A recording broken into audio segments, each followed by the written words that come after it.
Bankers whispered to politicians, socialism will make you rich. 60 years behind the throttle, the new world is right on track. The United Nations Army will enforce their global plan. From Roosevelt to Clinton, they're traitors every man. Congress sold out the country, our treasury is broke. You can't redeem America with Federal Reserve notes. The ballot box quit working, the cartridge box is freedom's king. It's all over but the fighting, the fat lady's about to sing. They stole our silver, they stole our gold, they took our steel, they took our coal. They stripped our trees and robbed our road and sold our jobs to Mexico. Congress sold out the country, our treasury's broke. You can't redeem America with Federal Reserve notes. The ballot box quit working, the cartridge box is freedom's king. It's all over but the fighting, the fat lady's about to sing. You can call me a right-wing wacko, I read the writings on the wall. I also read the Bible, God's hammer's about to fall. Sold out. The ballot box quit working, the fat lady's about to sing.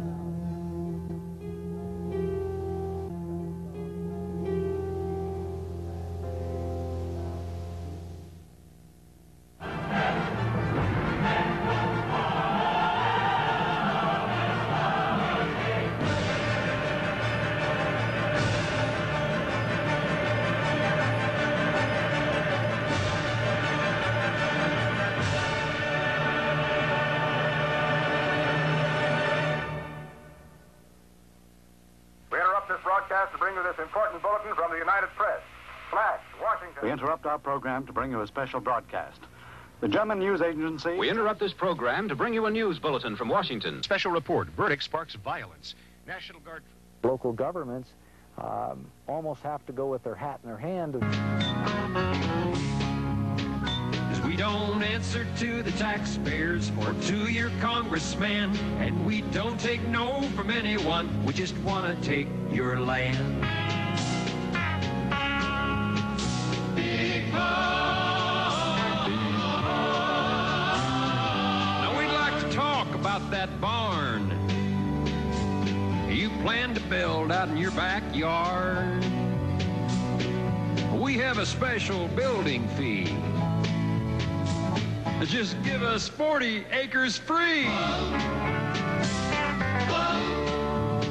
Because we don't answer to the taxpayers or to your congressman, and we don't take no from anyone. We just want to take your land.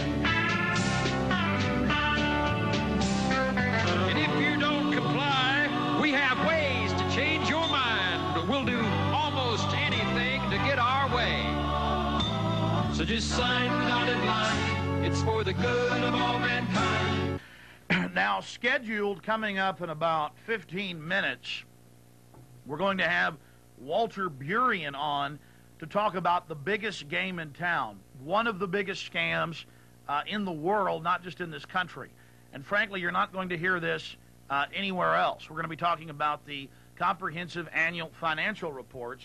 I actually have the comprehensive annual financial report from 1999, and this is from the Comptroller's office, Carol Keaton Rhinelander, Texas Comptroller of Public Accounts, and this is a scaled-down comprehensive financial report. It's only 295 pages long, phone book size, though, compared to what it was in 1998, and you've seen us on the air with the 1998 comprehensive annual financial report. I tore apart the file room at my office today dug through 20 boxes and couldn't find it, but in later shows we will have that. And you can go to the state free of charge and get 99, 98, 97, 96, going back 20 plus years, free of charge. They will give those to you. But never in the media, never in the press will you hear about the comprehensive annual financial report. 99's, 2000 isn't out yet, comes out a few months after the fiscal year ends, which is back in October, but it's still not out yet. They have the Capitol and the nice, fireworks going off above it. The year before that, it has the Guadalupe Mountains and cactuses and, pretty shot. No expense is spared. This comprehensive annual financial report is not as lavish as the previous comprehensive financial reports, and it does not give all of the numbers. And that is because of the pressure of myself and hundreds of other Americans in the media, in the alternative press, access TV, syndicated talk radio that is not yet controlled in many cases, reporting on this. You're saying, Alex, you're talking about a comprehensive annual financial report. I'm about to change the channel. Boring taxes. We know government's corrupt. We know they're pulling all kinds of scams on us. What are you talking about? Why should we care about this? Because it's the biggest game in town, folks. This is why your police are now wearing black ski masks. This is why they're getting armored personnel carriers. This is why cameras are going up. This is why they've put up microphones all over Austin, Texas, to little or no fanfare. This is why we're being wired for sound. This is why our driver's license have a digital thumbprint on them. This is why we're losing national sovereignty. Because, ladies and gentlemen, the comprehensive annual financial reports, and states, counties, cities, water districts, school districts especially, all have these. And if you type in CAFR, or type it all the way out, Comprehensive Annual Financial Report, into a search engine, you will see thousands of links to counties, to cities, to states, and to the federal government bragging, going back over years. Stuff going back to probably 1990 is on the web. The federal government has a whole website on this, openly admitting this galactic-sized fraud we're about to expose yet again here on the air. Now, hold on to your hat, ladies and gentlemen.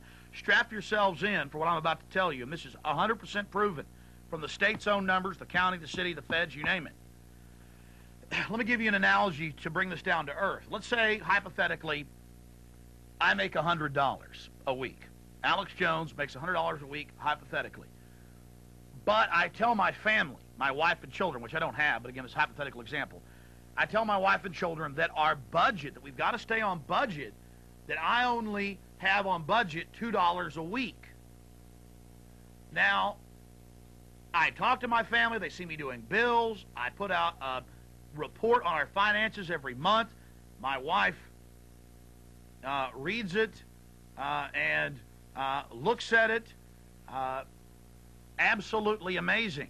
She is thinking that we only have $2 a week to operate on. And I go over in a week. I spend $3. We're $1 on our budget in a deficit. We're $1 in the hole. What are we going to do about it? How can we stop this? We're in deep trouble. Honey, you're going to have to get a second job. I'm going to have to get a second job to pay for this. Now, I could have used $1,000 a week and said it was, I told my family that I have, $50. I'm using $100 because it's an easy number to understand. That's what government does. I didn't tell her about the 98. She doesn't know where I'm banking it, where I'm investing it, where I'm blowing it, what I'm doing with it. All she knows about is my budget that is $2 a week, and then I've gone over and I'm in a deficit.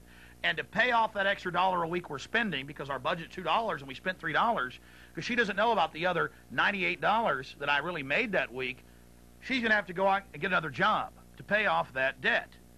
This is what the state of Texas, that Travis County, that Austin, Texas does. In 1998, in the Comprehensive Annual Financial Report, the state of Texas had a $435 billion surplus. A $435 billion surplus. It was right there on page 8, on page 7, on page 6, just like the 1999 version. right there in their own report, ladies and gentlemen. Right there in their own report for the whole world to see. Every major media outlet gets a copy of this. They print up hundreds of thousands of them for the state of Texas. You pay for it. It goes out to all the major bond houses, all the major mutual funds, all the major companies like Xerox and Ford and you name it, Monsanto's. They all get it. This is the stuff that city managers and county managers and the financial directors talk about. This is the stuff they live, the stuff they breathe.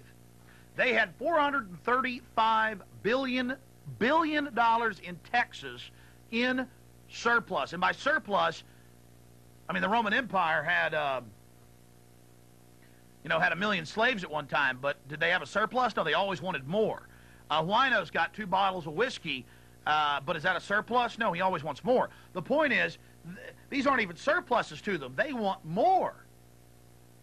So back in 98, remember Bush was having the big fight with the Democrats on the surface over the $6.9 billion surplus. We had this huge surplus. Bush was bragging, look how conservative, fiscally conservative we've been. We have this surplus. And there was this big phony fight. They finally decided to give back Texans $2.2 billion in sales tax cuts. Okay? This is what they did. I mean, folks, this is so simple it's hard to explain. So they were telling you about a $6.9 billion surplus, extra money, and then had a big fight over where it should be spent or if it should be given back to you, when they really had $435 billion that was profits on investments. And we're going to have Walter Burian on a little bit later. We're going to go into great detail on this. It's one of the biggest secrets around, just like the Federal Reserve, being private and having private stockholders and being run for profit. There are no reserves. You can't audit it. It's just there, printing the money, ordering the Federal Treasury to do so. This is the scam. This is the biggest game in town. This is how they're running the whole ball of wax. This is how they're ruling over us. And the big news is, get ready for this, that they own over half the stock market, that is state, county, city, and the federal government, that they own 70+% of Xerox, using an example, 80% plus of Ford. This is years old numbers. They own the majority of every publicly traded company of any size. They own almost all of the stock in the Dow Industrial 30, the top 30 stocks. They own most of the NASDAQ. They own a large portion of privately held companies like Dell. They own a large portion of the stock that Gates hasn't turned loose of in Microsoft, in Intel. Motorola is almost completely owned by the government. This is the definition of organized crime. But yet they sell you at the city level when the city of Austin has billions of dollars of surplus. Capital Metro does. They're pulling in billions every year. They tell you you got to have a tax increase or the schools are going to close. We got to have a tax increase or the potholes won't get filled. We got to have a tax increase or there won't be emergency radios in the fire trucks and EMS, in the ambulances.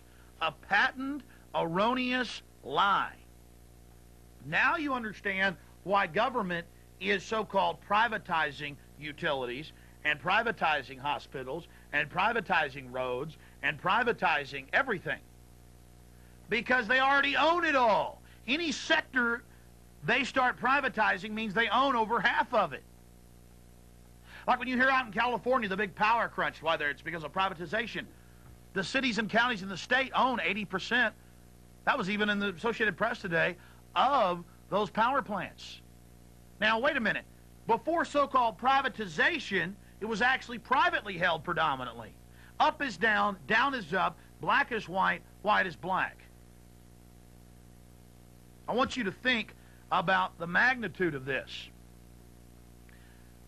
Because when they tell you that you've got to pay more taxes because of the deficit on the budget, that's like if I made $100 a week and I told my wife, our budget is $2, and that's all she knew about. She didn't know about the other $98 I'm making a week. All she knew about was the $2. We go over that budget of $2, she's going to have to get a second job because she believes that we're in the hole. When in truth, I'm investing and saving or blowing $98 a week, and she doesn't even know about it because in the economic world today, everything is budgets. Take the federal government, $34 trillion surplus. You count state and local and water districts and schools in surpluses, that is in liquid cash each year, profit off of investments. Profit off of investments.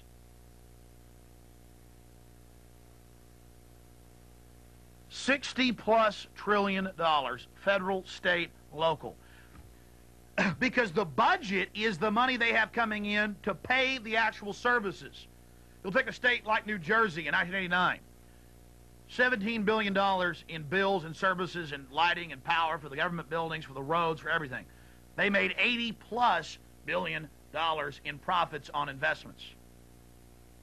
So you had $60+ billion being reinvested. It's an endless cycle.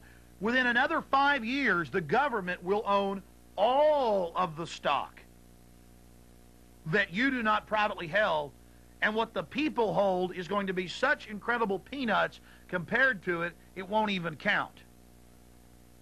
Now, how many of you knew that big companies, when they have stockholder meetings, have city managers and portfolio managers and folks from the National Association of Counties and Cities and governors there as the top people in that hall with that CEO up there? How many of you knew that people from Travis County, top officials, travel the country weekly to New York and Boston and Los Angeles and even here in Austin to go to these stockholder meetings and to see how their stock is doing? How many of you knew that? And here's the really big bombshell. How many of you knew that with the $60+ trillion surplus that is going on right now with state, federal, and local, that you could have all the government services that are here, expand them according to population, expand them taking inflation into account? You have to understand, ladies and gentlemen, that we would never have to pay taxes again, never pay taxes again, and that we would get a yearly or monthly, depending on how we wanted it, annuity check in the tens of thousands of dollars yearly. Now, you don't believe that? Alaska does it. Alaska has a system close to what we're talking about. And their people this year got $3,000. And that's just a small bit of what the oil and gas revenue is that the state takes in. And the people don't even pay taxes in Alaska. 1 million people live in Alaska, and they're not even paying taxes, and they're getting paid by the government. And that's not welfare, folks. That's not, you can't have a man in the house, and we're going to break up your family, and you got to put your kids on Ritalin and Prozac, and then we'll give you enough to barely live in a rundown rat hole that the government operates. We're talking about money coming directly to you. We're talking about never paying taxes again, phasing taxation out in 3 years. What is the alternative?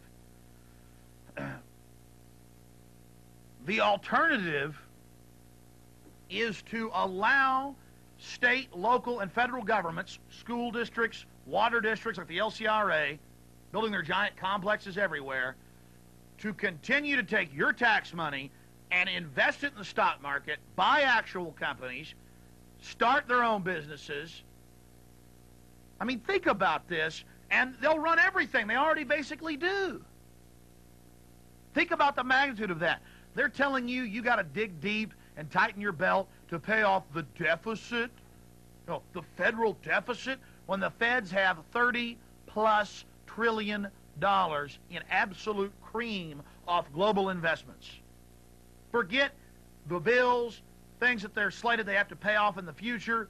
All that's on the budget. They put all the losses, all the expenses on budget, and then tell you about the budget, and never talk about the comprehensive annual financial reports and what their actual cash gross annual receipts are from turnpikes and sales taxes and fines and fees and regulatory payments and all of this, and port authorities.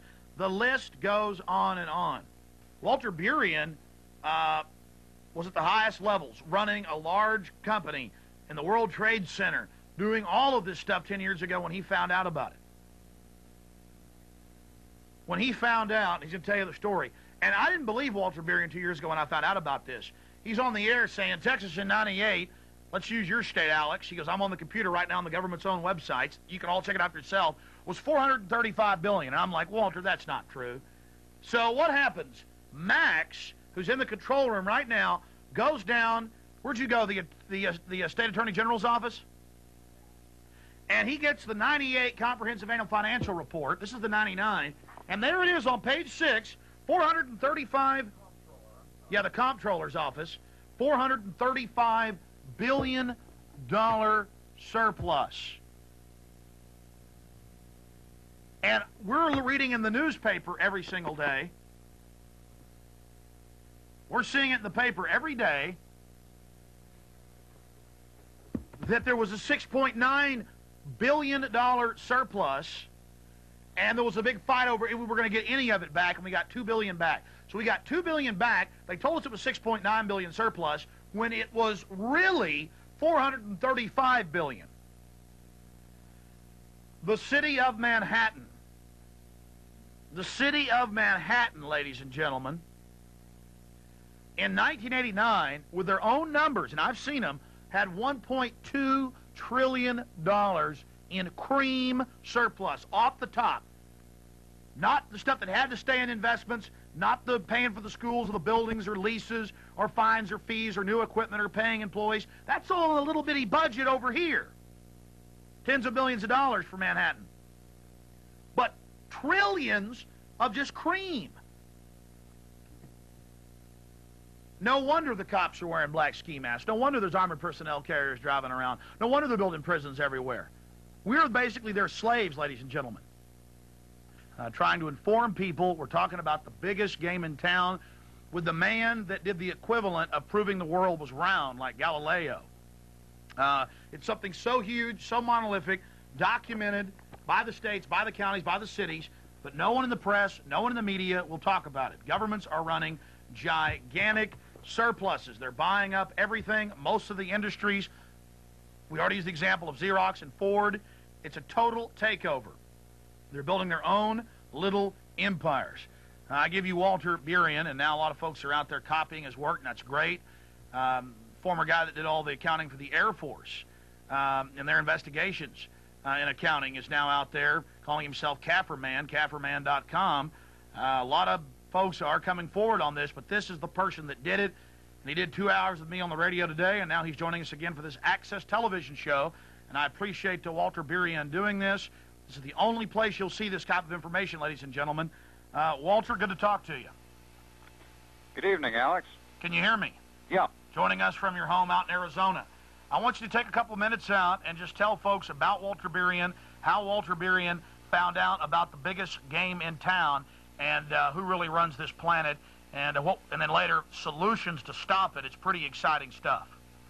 All right, going back about 10 years ago, I stumbled across the Comprehensive Annual Financial Report.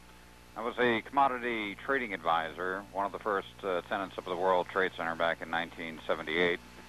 Did a national news line coast to coast on commodities. Back in 1990, there was a governor who got elected by the name of Jim Florio in New Jersey. And he got elected on a no new tax platform. As soon as he got into office, $2.8 billion tax increase, the largest in the state's history. Well, the public was not pleased. And one of the local radio stations, 101.5 FM, two DJs, John and Ken, started doing rabble-rousing, taking calls from listeners on examples of wasted misspending. I was listening on the first 2 days, and I heard people calling in on examples of 5,000, 15,000. The highest figure I heard was 85,000. And I pulled out the budget report and looked at the billions of dollars that the state was dealing with, called into the radio program, and I said, come on, guys, you're missing the whole point. The state is dealing with billions of dollars. If there's fraud, waste, and misspending taking place, it's taking place on the tunes of tens of millions, if not hundreds of millions of dollars. And that was using the budget, where they try to give us tunnel vision to just look at the budget. That's what brought you into the comprehensive annual financial report. You started doing a little bit of your own rabble-rousing when John and Ken challenged you, didn't they? Correct. They challenged us to start an organization to repeal the tax increase. 10 of us got together. I incorporated a group called Hands Across New Jersey. With the help of John and Ken, rabble-rousing 24 hours a day around the clock, we had our first rally down in Trenton, New Jersey. People converged from all the shore points in New Jersey. We had caravans heading to Trenton. 115,000 people converged on Trenton and shut the city down. But in the interim, I said I better start looking at the revenue, budget, and finance. Being that I was a commodity trading advisor, large numbers did not bother me. $1 in a billion, that's just a number. And I started looking at the budget report, and I noticed that all of the cash cow generators of state government, New Jersey Turnpike, Garden State Parkway, Port Authority of New York, New Jersey, no revenue shown on the budget report. I didn't see any large return from investment funds on the budget report. And I said they have to have a two-tier accounting structure here because I'm not seeing the complete picture. Now, the director of the budget, his name was Richard Keevy. He was on vacation till the following Tuesday of that week. I called his lower assistant, and the conversation went just like this. Hi, this is Walter Burian. I'm working on a report for Richard. I have to have it done by Tuesday when he gets back from vacation. I need all the figures on the autonomous agency accounts, interest accounts, investment accounts. And he goes, oh, you want the comprehensive annual financial report. Bing, first time I heard that before. He goes, yeah, can you send me a copy? He goes, well, I don't know. You better speak to Mark, the next one down from Richard. I called Mark up. Hi, Mark, this is Walter Burian. I just spoke to Jim. I'm working on a report for Richard. Have to have it done by Tuesday when he gets back. I need the comprehensive annual financial report sent to me right away. Got it that Friday. Being a bottom-line type person, I wanted to see what the totals were. Now, on liquid assets, investment assets for the state, in the comprehensive annual financial report, it was standing at about $188 billion. Now I start looking for the total cash gross receipts, the number one question IRS asked in an audit. Found it on page 174 under cash additions, all agencies, all departments, all sources. Here's a state with a declared service budget of $17 billion that was bringing in $86,799 million in cash for the year. I learned the definition of syndicated organized crime right there on the spot, and the principle of operation. The principle of operation was anything that was a cost and an expense, they left under the budgetary basis, and the public footed 100% of the bill for 100% of the services. Anything that was a profit center had the ability of being a profit center, large investment fund that generated substantial revenue, totally restricted by statute for no tie or inclusion whatsoever with a budgetary basis. And in New Jersey's case, they were bringing in $69 billion a year over what they were bringing in on the budgetary basis through taxation, fines, and fees. And for the lay person out there, boil that down for them. The difference between the budget and the real set of books, the comprehensive annual financial reports. Well, up until this point, and making this discovery, I always heard budget report. We have a shortfall of budgetary revenue. We have to increase taxes. Our budget is, for the school, for the police. We have to increase taxes. And the budget report is strictly the annual operating costs for that year. What they're bringing in, what they're supposed to be spending. It does not mention the total investments. It doesn't mention the total income, and it doesn't mention the total net worth. Just as yourself, Alex, if you're making $100,000 a year and your budget for operating your house was $30,000 a year, you could audit your $30,000 budget 100 times over, account for every nickel, dime, and penny. If you spent $29,000 this year on your budget, you'd have a $1,000 surplus. If you spent $31,000 on your budget for operating your house, you'd have a $1,000 deficit under your budget. And there's no discussion of the other $70,000. Correct. And also no discussion of your $1.5 million net worth that you've been building up over the decades. Never a mention. There are 3 words that a politician or the news media will not mention. Basic words. or expressions. The first one is, what is the total income? Gross receipts. Number 2, what are the total investments?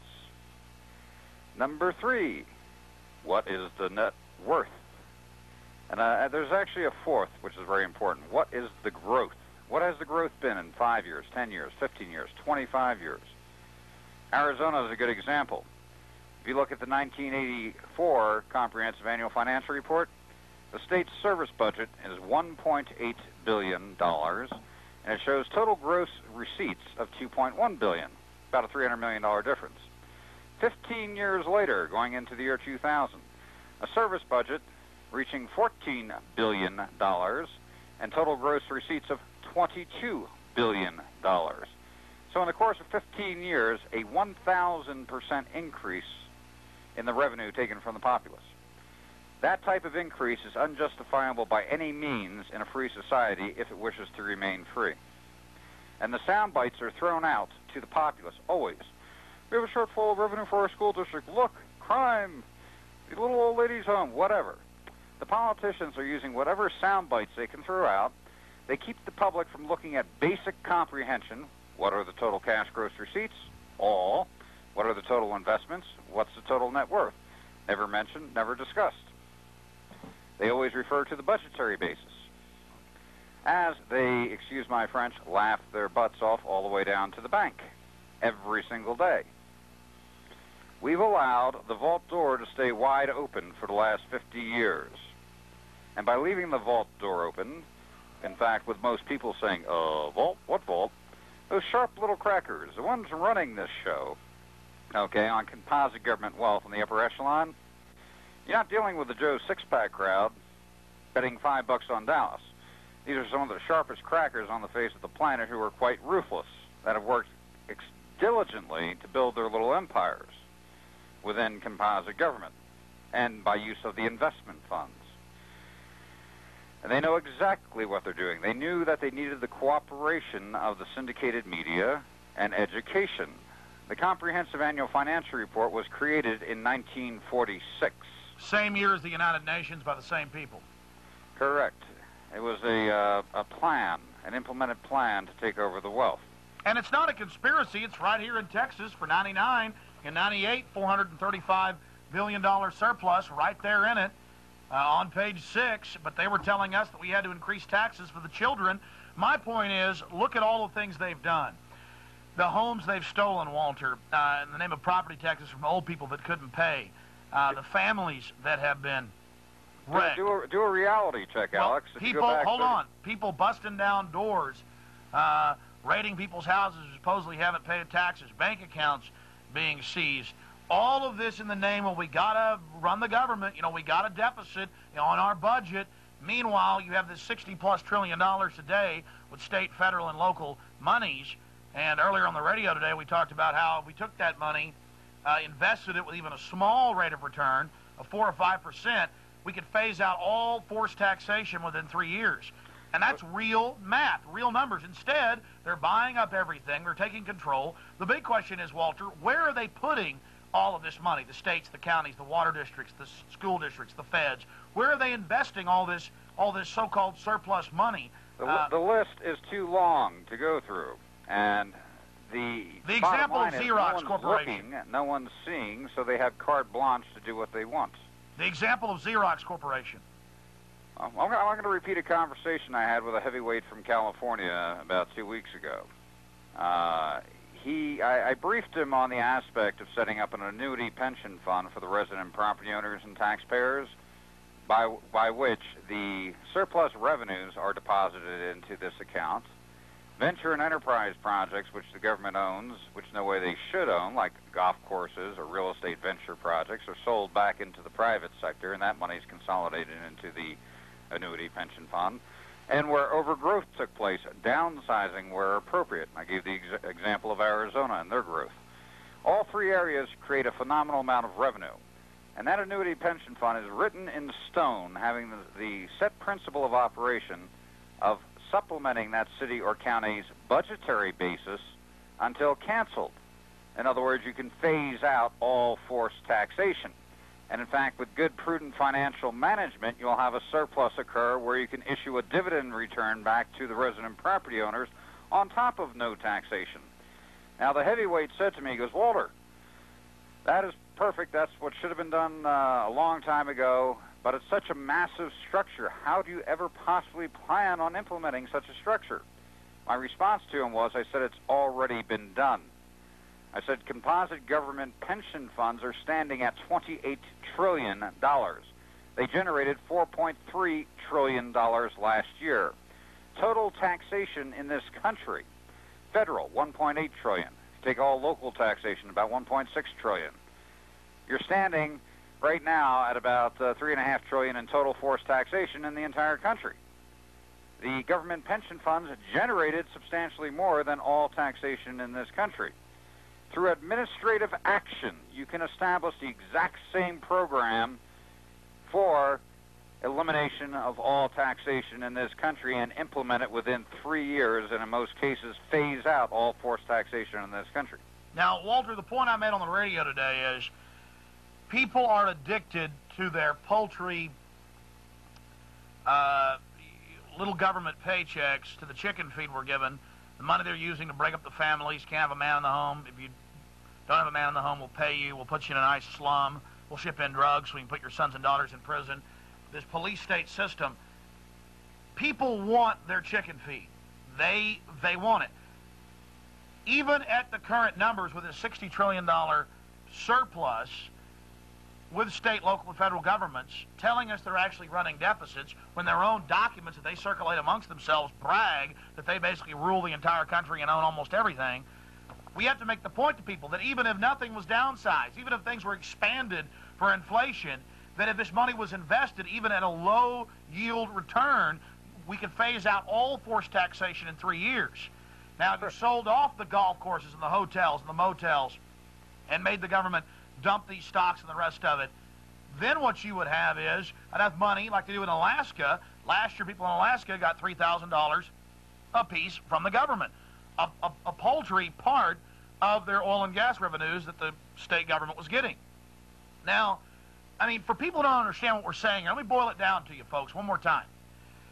In 1998, now the county, the city, the feds, the water districts, the school districts, countless other government agencies, healthcare groups, all this stuff that they're supposedly public, government, they're telling us that they have to increase our taxes because we're running deficits. Then you read their own lavish reports, and all of them put them out because they trade these amongst themselves in this big empire building. They're all bragging to each other that they've got the biggest empires.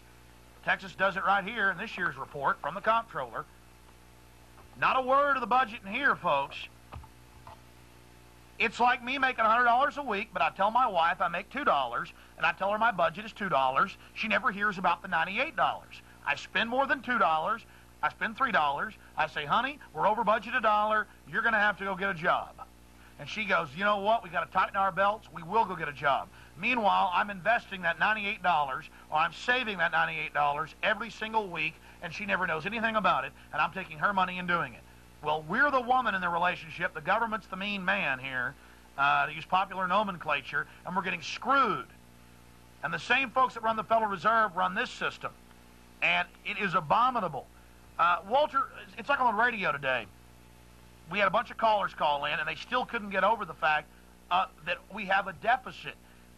Explain why they hype that up, the deficit pertaining to the budget compared to the real gross cash receipts the government's bringing in. Do you remember the example I gave to you on the phone when we were talking privately of you having two neighbors? Yeah. Can I give that example? Yeah, go ahead. Okay, say, for example, you have two neighbors, Bob on your right side, Jim on your left side. Bob comes knocking on your door. Alex, lost my job. I got to pay the rent. Can I borrow $500? You're there. You're a nice person. You go, okay, here. Jim on your left side knocks on your door. He goes, hey, Alex, we're going down to the Bahamas this weekend. Drink Mai Tais on the beach. Do you want to come? We're flying out in my private Cessna. You're there. Sure, let's go. I can squeeze it in. You get back. Bob comes knocking on your door again. Hey, Alex, my wife's in the hospital. She's sick. She needs an operation. I need $2,500 or she's going to die. You're there. Okay. You give him $2,500. Jim on your left side knocks on your door again. Hey, Alex, we're flying over to Zurich for the weekend. Going to have breakfast. Do you want to come? You're there? Sure, I can squeeze it in. Well, you're going to watch Jim on your left side closer than a hawk waiting for what's going to happen next. Bob, you cringe if you think he's going to knock on your door. You don't even want to think about him.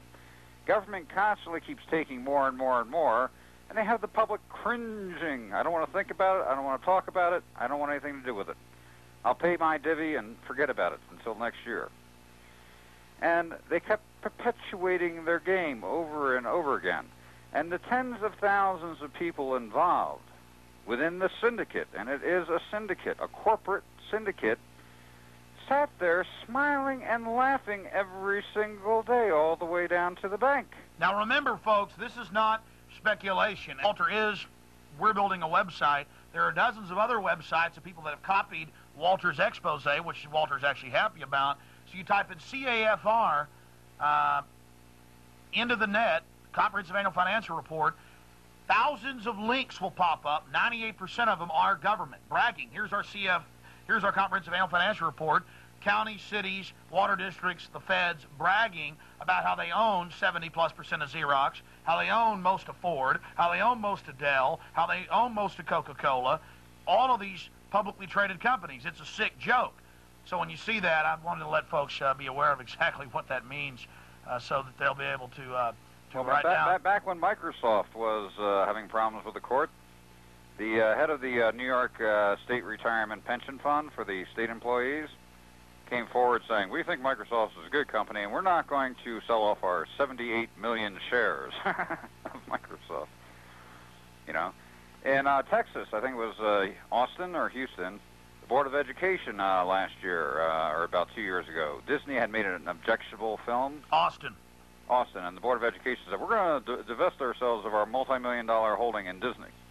And the public's saying, what are you doing with $40, $35 million in Disney? How much do you have in other stocks? You know, the bottom line is we left the vault door open, and a runaway freight train just started building up more steam, more momentum. And it's a law of physics that an object in motion will stay in motion unless acted upon by an equal and formidable force to slow it down. And the good point here, Alex, they implemented this program in 1945. It took off steam full force in 1980. And in that time period, you'll see the growth within government probably 4, 5, 6, 7, 800% in some cases. And they built a phenomenal... All right, ladies and gentlemen, we're back live. We've got Walter Burian on the line with us. We're going to recap who Walter Burian is, how he got involved in this, and exactly what we're talking about, and then launch into some case point examples of this biggest game in town. I would suggest that everybody out there tape this show, spread the word. This is real news, one of the top 10 stories of the century. We just keep bringing it to you over and over again. To boil it down for you, simply, the government is running gigantic surpluses. But like Walter Burian says, when is there really a surplus?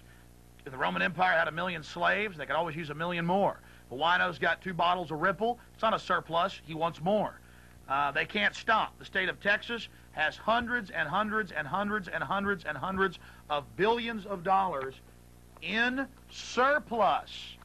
Total and complete surplus. This is the 1999 Comprehensive Annual Financial Report. In the 1998 one, it clearly shows $435 billion surplus. Also shows numbers around that in the 99 version. Anybody can get this from the comptroller. If they try to refuse, Walter Burian will tell you places where you can. It's free of charge. Everybody should know. Go to the library, they'll have these. But you never hear about it in the press.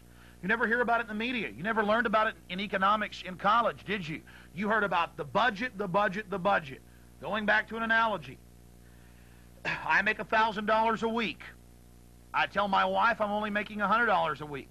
She sees me on the personal computer doing my budget on Quicken, QuickBooks, whatever. I tell her, honey, you're going to have to get a second job. We spent $150 this week. We're $50 over budget. Oh, dear, we'll lose the house. Oh, dear, we'll lose the new car. Oh, dear, we won't be able to go see, the family at this Christmas back in Chicago. Meanwhile, I'm going, because I've got 900 extra a week I'm socking away. And that number goes up if I made $1 million a week. And I only told you about 100,000. It'd be the same if I made $1 billion a week, and I only told you about a couple million of it.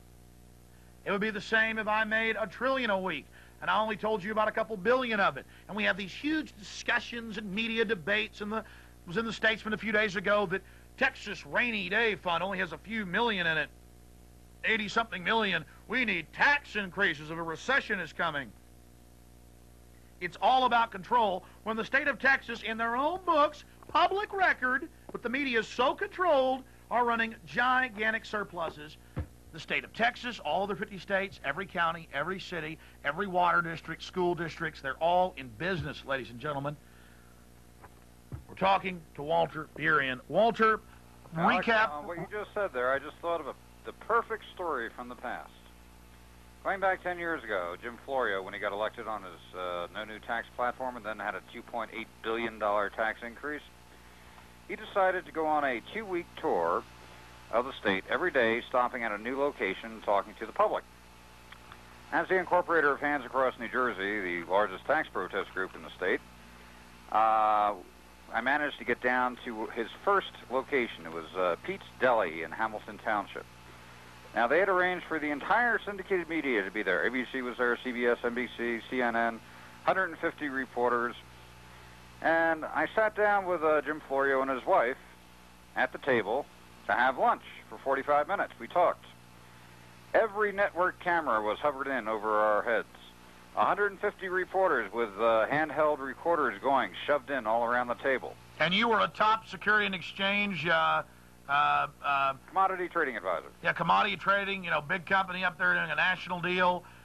You took the challenge, a local talk show host, to talk about abuse, found out that the budget isn't 1/10 of the story.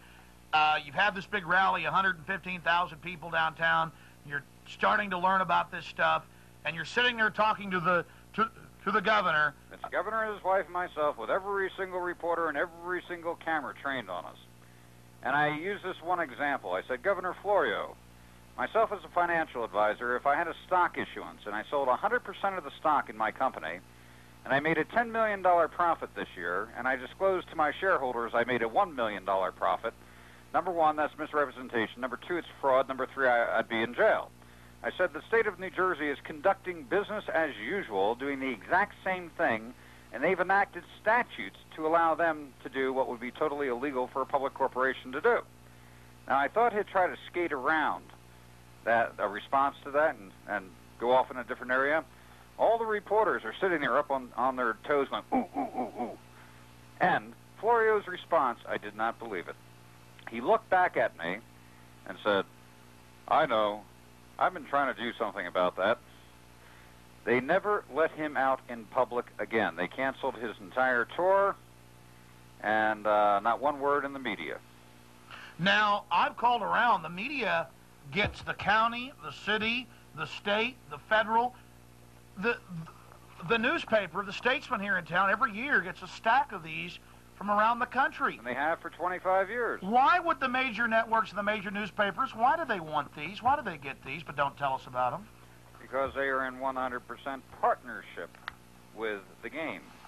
When I learned this 10 years ago, that was my question. I was a commodity trading advisor, did a national news line, right in the middle of New York, in the hub of things. I never once heard of the Comprehensive Annual Financial Report, and I said to myself, why did I not hear it on a TV show, the evening news, a talk show? Zilch, nothing. And here is the Holy Grail, the Bible of accounting for government. My first step was I called the mailroom of the Department of Treasury to find out who it was sent to. I found out it was sent to every dean of every college. It was sent to every editor up and down the East Coast. It was sent to the CEO and every one of the directors from ABC, CBS, NBC. Now I'm starting to get mad. I then found out who it was sent to for ABC and NBC. I called their departments, and the conversation went just like this. Hi, this is Walter Burien calling from the Department of Treasury in New Jersey. We've been sending you our comprehensive annual financial report for the last 14 years. How many other states are sending you their report? And ABC was getting it from 38 states. NBC was getting it from 36 states. Now I'm getting mad. I'm starting to see a cooperative effort for non-disclosure. I then asked myself the next logical question. How much is the syndicated media making from composite government sources?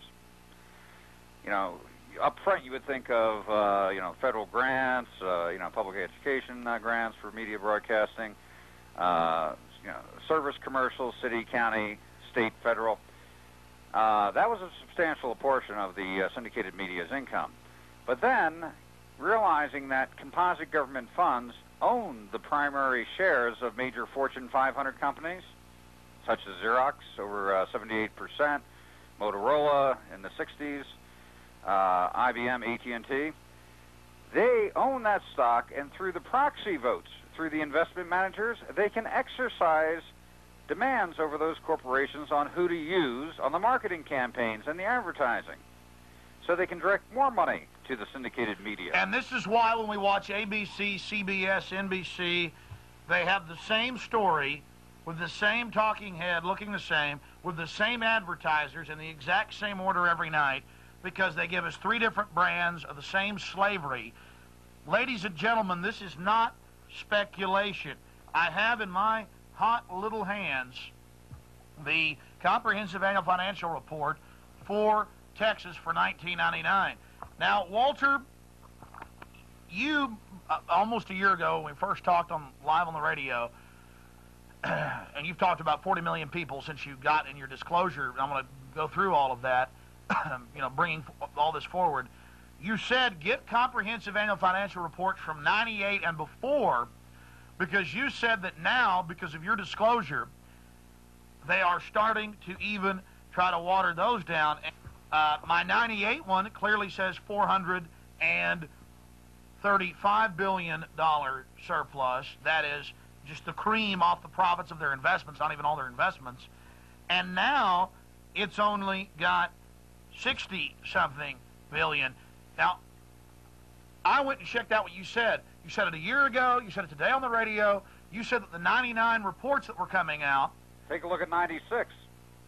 Well, the point is, they're on to what you're doing. They're on to the fact that you're on to them, that people are waking up. How are they manipulating the reports? I mean, they say we have a little surplus now in Texas, $4 billion. They said it was 6.9 back in 98. But still, it's, 60-something. Look at 96's report, and you'll see they listed the transactions they handled for local government. Well, that's my point. This book has gotten smaller. This book isn't as lavish, and you've been talking about that. How are they manipulating the comprehensive annual financial reports because the news is starting to get out? How are they now cooking these books, too? When I came up with disclosure, originally, 99 and prior, it was required to show all investment revenue, all income coming in from all sources in the combined financial columns.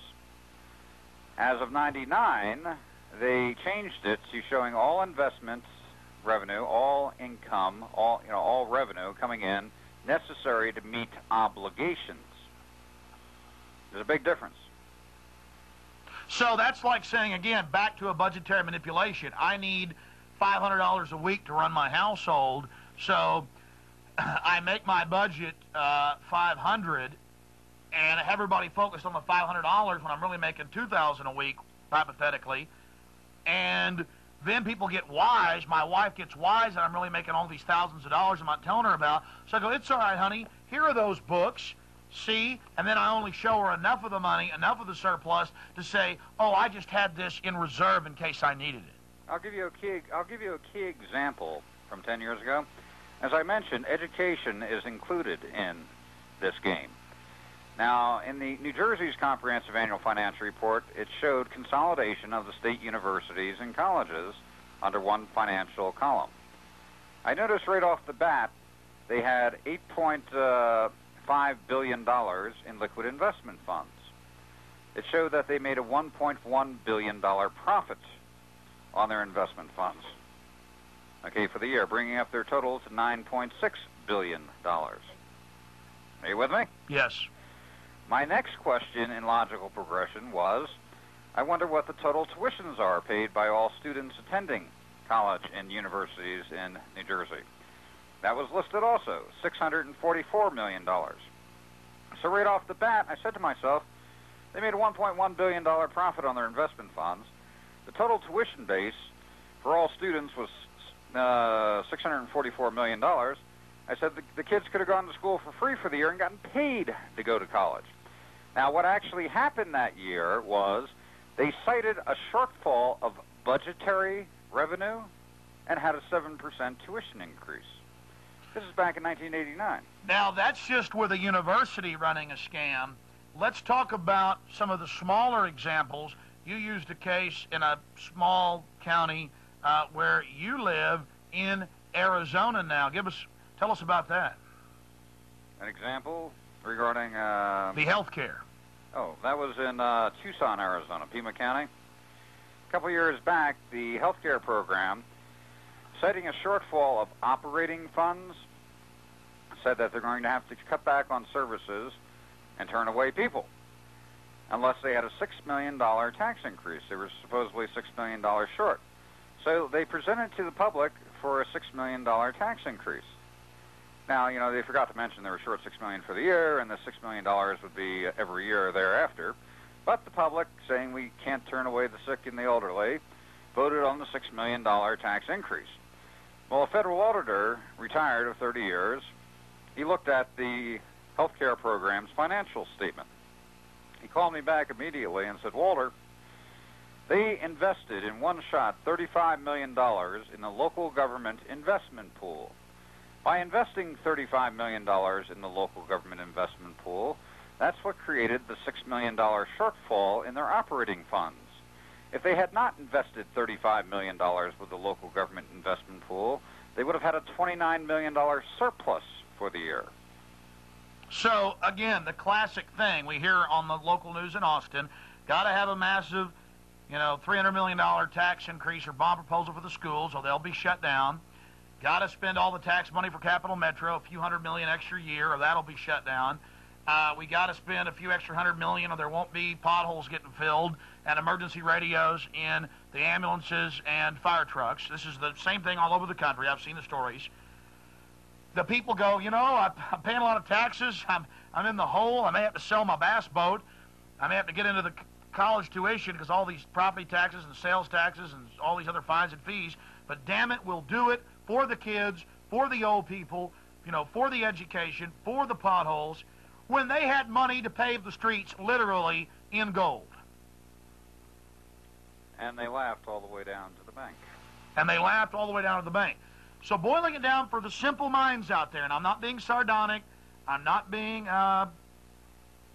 patronizing to you, condescending, but I have to be honest with some of the viewers.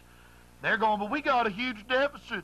Federal government's got a $5 trillion, $500 billion deficit. I heard it on the news. Walter, the numbers I've crunched from the government's own sites on the Comprehensive Annual Financial Report. Anybody can go there on the web. Federal government. They don't hide this stuff. They just know the media won't cover it, so you won't listen out there. They've got this $30+ trillion cream at the top. $30+ trillion cream. Just with the federal government, the states and the counties and the cities have more. This racket is everywhere. You talk about Pima County in Tucson. That was just with a hospital fund from the city where they spend, invest this $30+ million, so they have a budgetary shortfall of $6 million. Don't tell you about that. With the federal government, we hear all the time, well, we have this deficit, so we got to tighten our belts.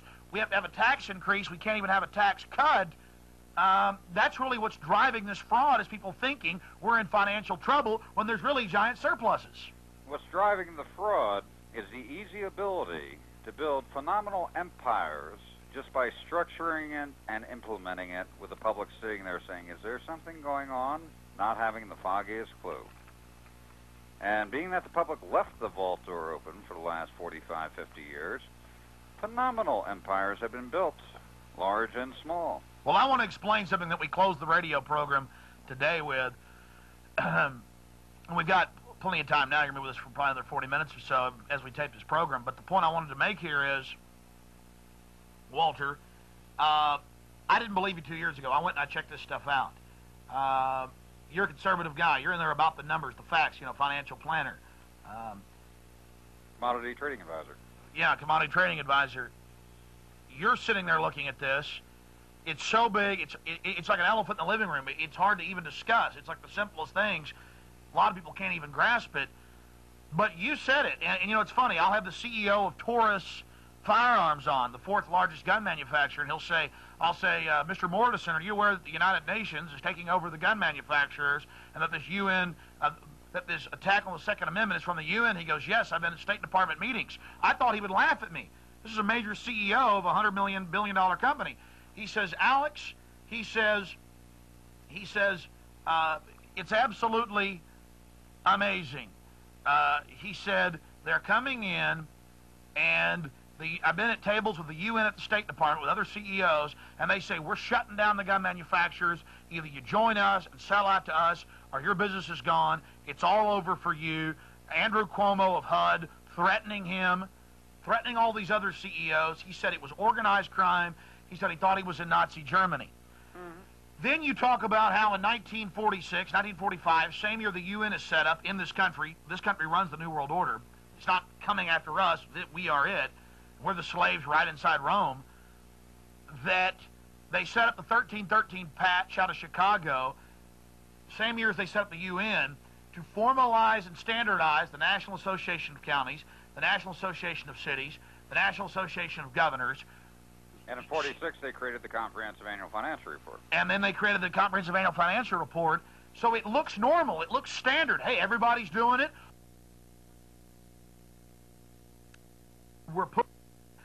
And then they go in and buy up all the corporations with our tax money and build their own empires and control it. You know, you have the communism and the socialism publicly being funded by the Rockefellers to consolidate power overseas, where they couldn't take people down, where monarchies wouldn't play ball with them.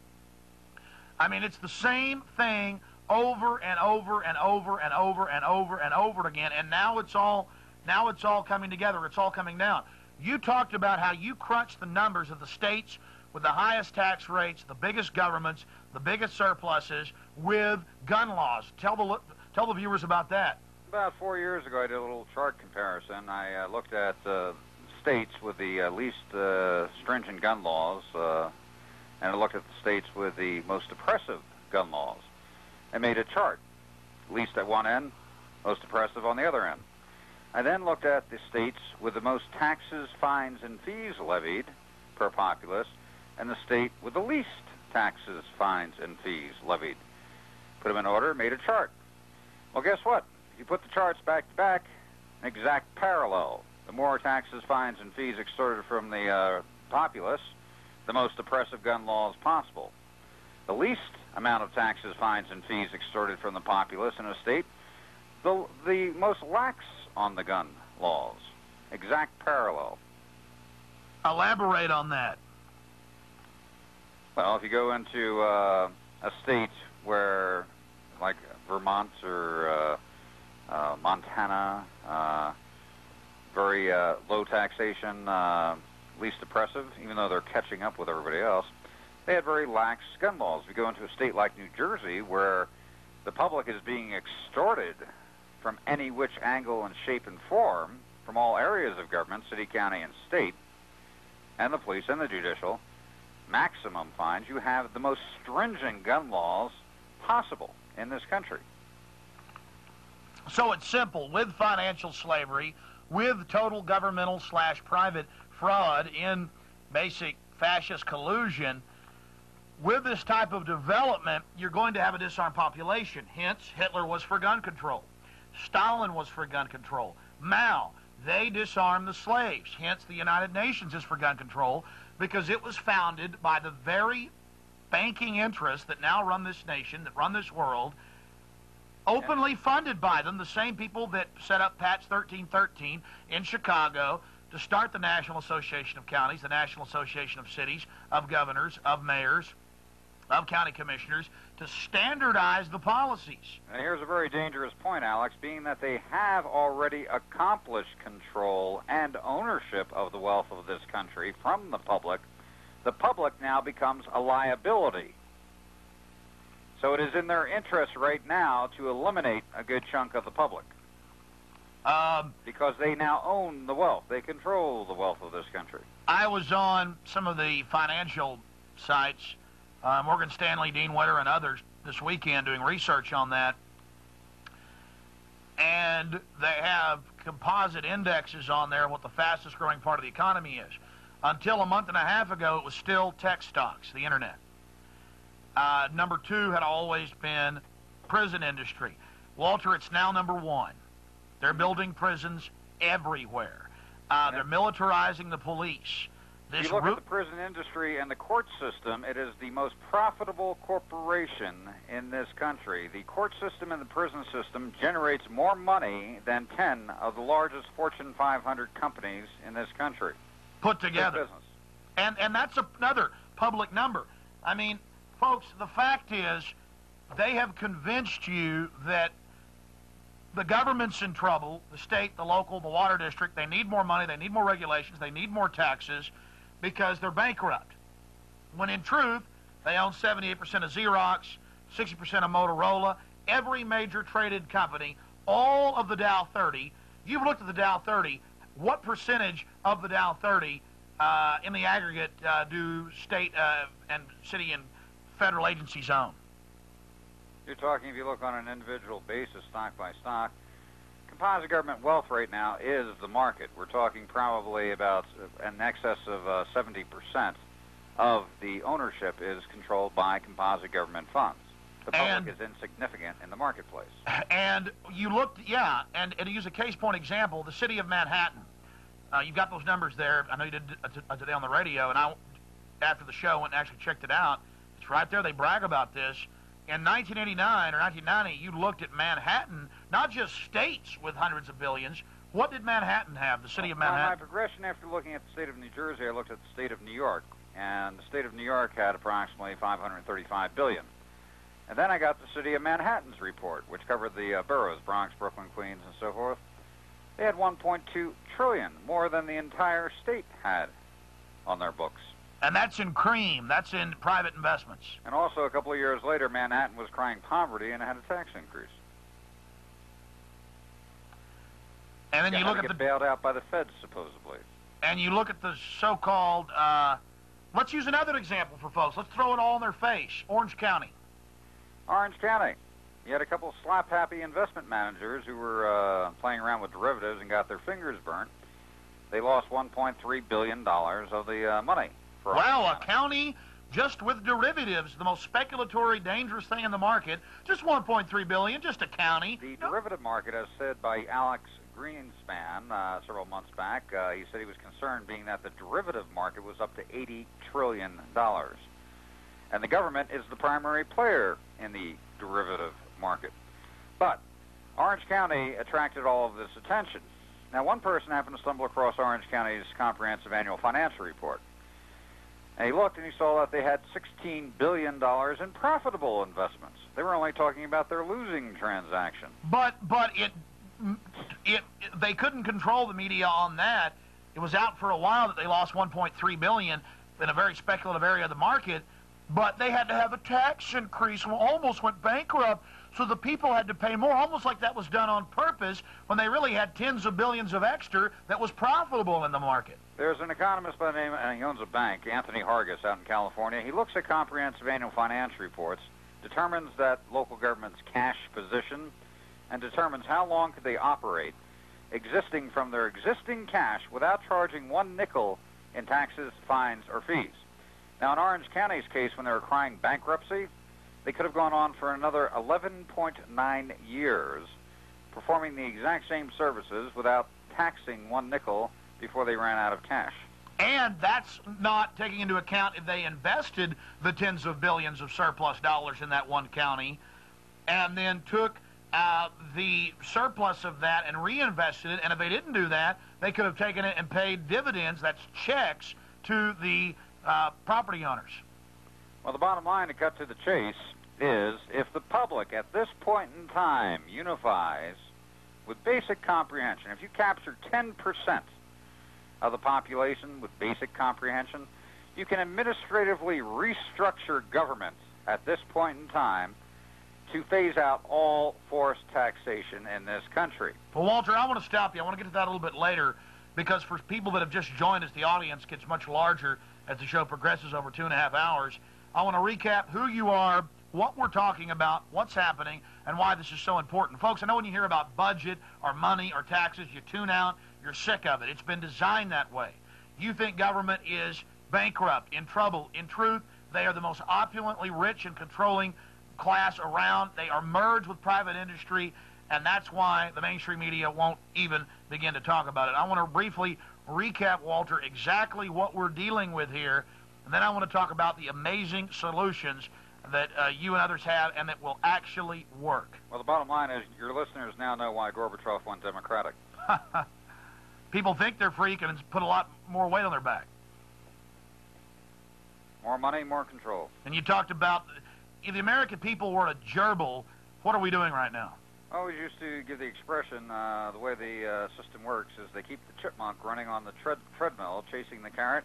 As through trickle-down economics, they provide just enough revenue to keep the chipmunk running at optimum proficiency as they tap off 80% of the energy produced. And I also had my own little analogy, and I think I'm going to put an editorial on the website or maybe make T-shirts up of it, talking about the massive government, how big it is, what it controls, 70% of the market, 70% of the companies. Alex, just one quick notation. I noticed 45% of the revenue is invested internationally. They get some of their best rates of return on the international companies. I went shopping for Christmas. Every item I picked up said made in China. You now know the reason for NAFTA, GATT, the whole 9 yards. The government funds are investing with the international corporations, producing the product at 10 cents on the dollar and selling it back at 40 cents on the dollar here in the States, accentuating their profits. And we're talking about water districts, counties, cities, the states, the feds, Texas with a $435 billion surplus every year that keeps getting invested into the trillions, and they're telling you that they're broke, ladies and gentlemen. Walter, talk about how China and its 1.25 billion slaves fits into all of this. China? You were talking about the investments over there through the companies owned by the government. I'm breaking it down. Just saw the composite government funds in their notes section. They usually authorize about 10% of the revenue invested with a group called the Asian Development Authority, and 10% of the revenue invested with the African Development Authority. And if you look at a comprehensive annual financial report, especially on one of the investment pools or one of the large government pension funds, it breaks down exactly where the money is invested, who's holding what, and the dollar amount. Everyone should get a copy of their state retirement fund for the state employees. It breaks down where the money is invested. And they'll see the majority in international stocks versus U.S. stocks at this point in time. The growth factor is more for international. In fact, a lot of retirees and folks out there saying, hey, leave it alone. The system may be corrupt, but it's my pension. Explain that you have giant surpluses out of the pensions that are being invested that they'll never see.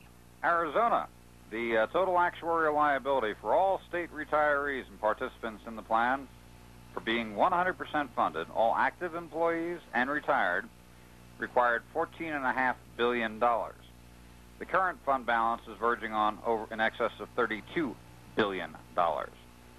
The employees will never see that money and never benefit from it.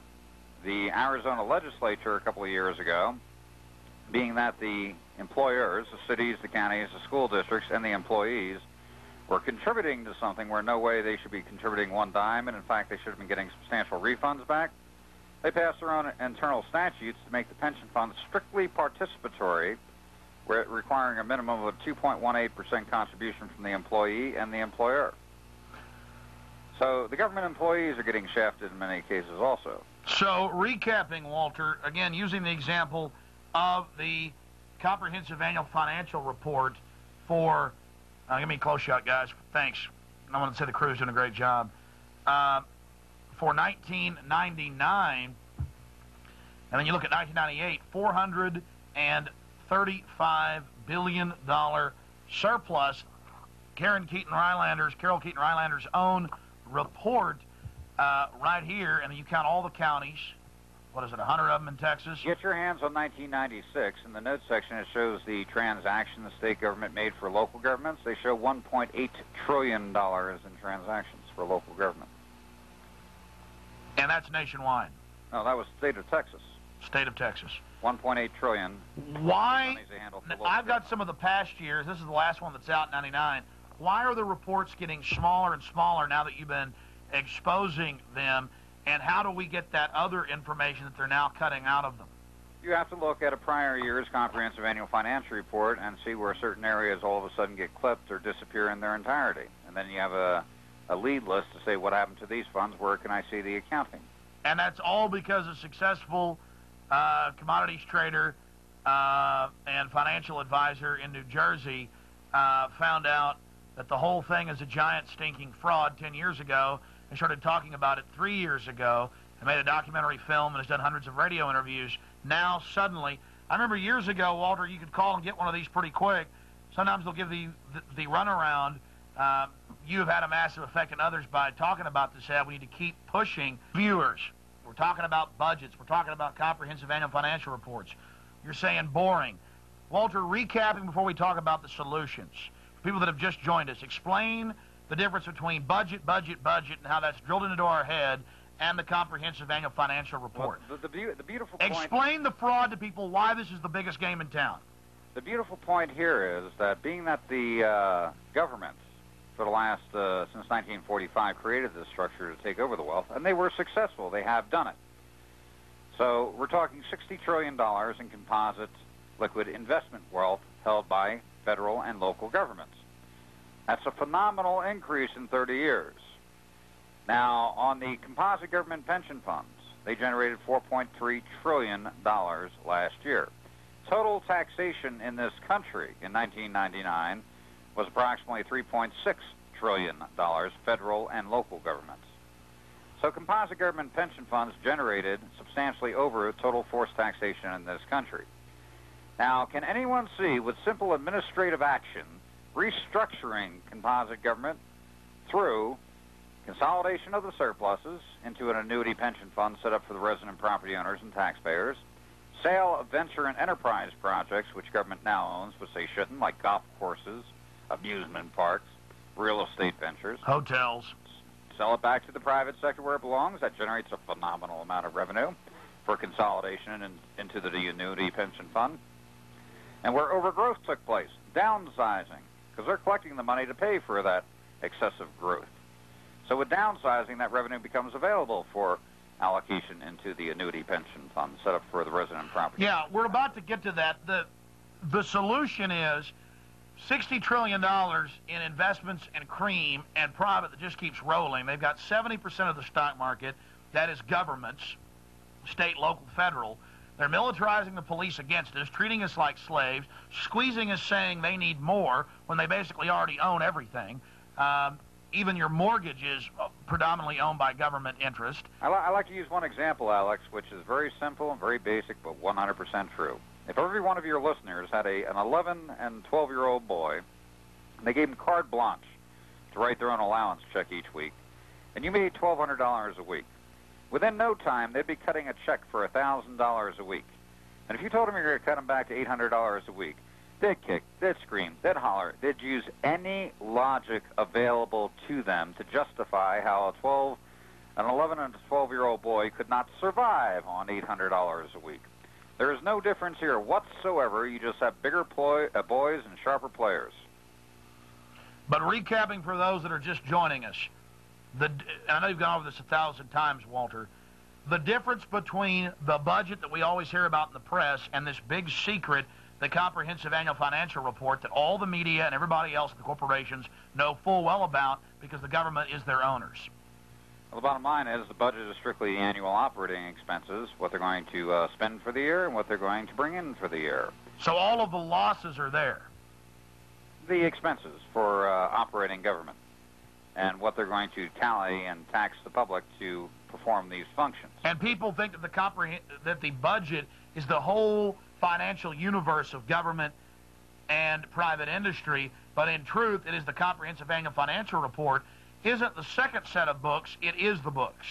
Correct. The Comprehensive Annual Financial Report will show the budget. They call it the General Purpose Fund, and it'll show everything else, all other income, the investments that have built up over decades and decades, the net worth of that government. You know, if you lost your job today, Alex, okay, how are you going to pay for your budget, for your house? Well, I'd have to work for another radio network. No, you couldn't get a job. You were disabled. If you had an investment fund, say built up over the last 20 years, equal to $1 million. Well, see, I'm not like the government and these private corporations that work together. I'm not out there with cops squeezing people for money and taxing the daylights out of folks and all of this. I don't have any money.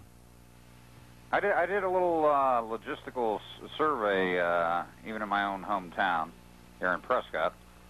I looked at taxes, fines, and fees levied against the public in traffic fines via population 20 years ago versus today. 600% increase per population. It's a revenue-generating venture. I mean, if you could pull people over and clip them for $100 any day of the week, you become a millionaire overnight, correct, Alex? Yeah.